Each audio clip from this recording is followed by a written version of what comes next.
Magandang araw mga kaibigan. Bigyan natin ngayon ng opinion, reaction itong post ni Attorney Rowena Guanzon. Tungkol ito sa move ng Kamara na sinuportahan naman ng Palasyo. Charter change na naman, amending the Constitution. Sinupalpal kaagad ni Attorney Rowena Guanzon. Sabi niya, narinig ko na yan sa Marcos Sr. at di maganda ang kinalabasan. Talaga bang history repeats itself? Noong patapos na ang term ni Marcos Sr., mahina sa survey si First Lady Imelda Romualdez. And then, changing of constitution ang next step, then at nag-martial law. Ngayon, mahina naman sa survey ang isang Romualdez. Kaya ito na naman tayo.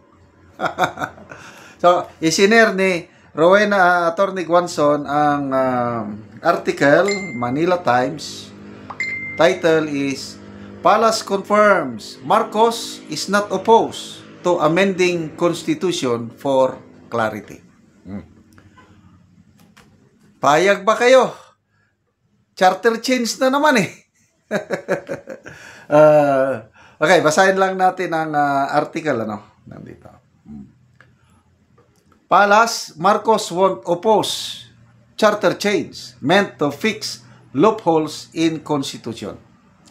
President Marcos Bongbong Marcos will not oppose calls to amend the 1987 Constitution through a constitutional convention, provided that it will close loopholes in its provisions, according to Palace Press Officer Undersecretary Claire Castro.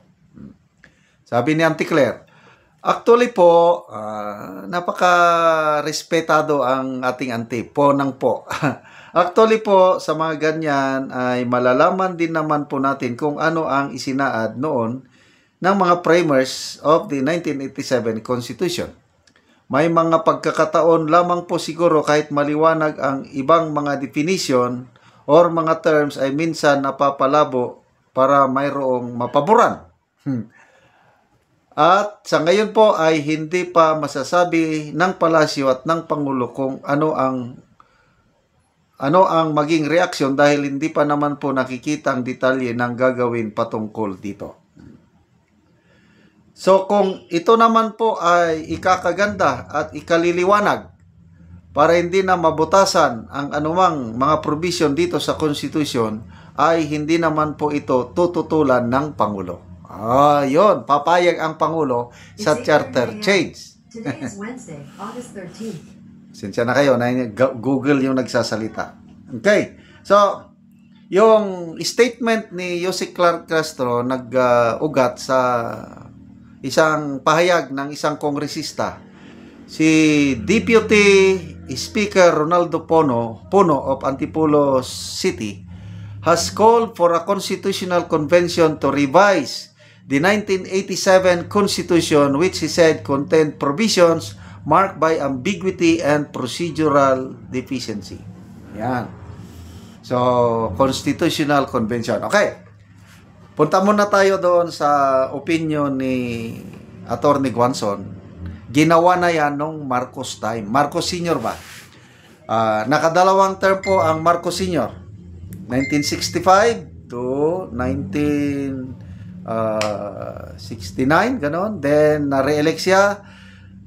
Dapat paalis na siya ata nung 1972. Sa mga survey, mahina si Imelda Marcos. Kasi siya sana ang patatakbuhin ng Marcos Sr. Mahina. Kaya ang ginawa, makinig tayo dito kay Attorney Guanzon, Constitutional Convention. Binago ang konstitusyon. Pagkatapos, nag-martial law na. Kaya nga, history repeats itself. Matatapos ang termino ni PBBM ngayong 2028. Sino ang kakandidato? Martin Romualdez. Napakahina sa survey. So ito ngayon, may nag-move na naman na amend the Constitution. Papayag ba kayo? Ako, hindi ako papayag. Kahit sinasabi lang nila na amend, yung mga malabo, later on, wala nang mangyayari yan. Basta, no to charter change para sa akin. I don't know sa inyo. Magbasa tayo sa mga comments. Ano? Comments. Tapusin mo ng eleksyon sa 2028 bago i-amend ang konstitusyon. Habang nandyan pa, kasi sinubukan na nila nung last year ba yun? Yung economic provisions. Kaya lang hindi sila lumusot dahil nandun si Senator Miguel Zubiri. Hindi. Economic provisions, i-amend. Mamaya papunta ng political provision. So, na-discarrel ang plano nila. Ngayon na naman, yun na naman mga forthwith, mga malabo daw tungkol sa impeachment. Ay, wag na tayong paluloko. Wala na akong tiwala sa mga walang problema sa konstitusyon natin. Hindi siya perfectong konstitusyon. Kaya lang sa ngayon, wala pa akong nakikitang enough na rason para gagastos na naman tayo eh. Constitutional Convention, boboto tayo, mamaya pupunduhan natin yun. Gastos natin yun. No way. Rowena Guanson. Joe Cole, sabi niya, basta Marcos, wag ipagalaw ang konstitusyon. Yun ang sinasabi ko. Wag. Maybe later on, pag si BP Sara nang nakaupo, kahit sinong presidente, wag lang Marcos. Pag panahon ng Marcos, let's learn from history. Gusto nila talaga, wala nang sila na lang palagi. Hindi na pwede. Windale, sabi niya, palitan ang impeachment provision, elected officials. Ed Oliva, emphatic no at this time when most politicians are beholden to the Ngagba regime. But yes, if circumstances change for better vision of the future. Yes, later on na lang. Zera Striker, taong bayan ang kalaban ni Marcos pag inulit niya ang ginawa ng kanyang ama at ina. Hindi na bobo. Excuse me, hindi na bobo ang mga tao para kasakiman ng bansa. Mel Quijano, just the same dog with a different color. KDC, iba talaga kapag tuyo ang utak. Proud ang mga loyalista nito. Salamat sa inyong pagsubaybay mga kaibigan sa ating channel. Nakakatulong kayo ng malaki sa tribong Talandig ng Bukidnon. Dahil ang sweldo natin sa channel na ito, pantulong po sa tribo. Namimigay tayo ngayon ng livelihood assistance, nagpapatanim ng Arabica coffee. As of now, meron na tayong 25 farmers, beneficiaries na bigyan na ng seedlings. More than 12,000 seedlings na ang naitanim na kape. Panoorin nyo ang video na ito. Karon mo na ni ang seedling nga kape nga 2020 kabuok nga among itanom. So ni sila ang nagtabang.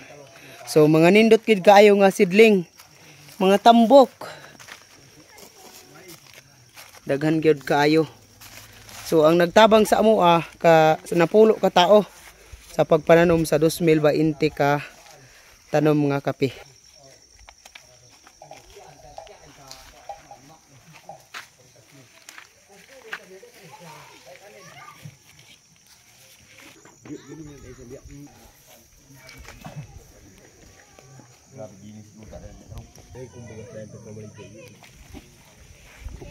Kumpren po niya.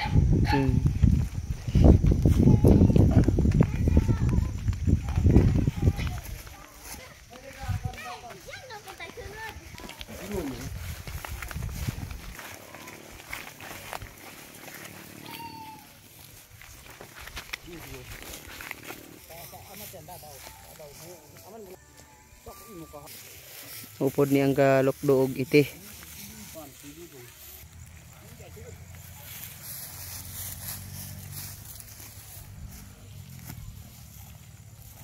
Ug karon mao na ni ang tamnan sa 2,000 ka seedling nga kape. So luag yod. So mao na ni sila ang nagtabang sa amoa. To sa ibabaw lain ang gaiti og lain pod ang gatanom og lain pod ang gabutang sa kape nga itanom. Tumo na ni siya nga mga seedling nindot gyud kaayo. Mga tambok. Tumo na ni nga seedling ang napalt na mo og tag 25 pesos ang kada usa.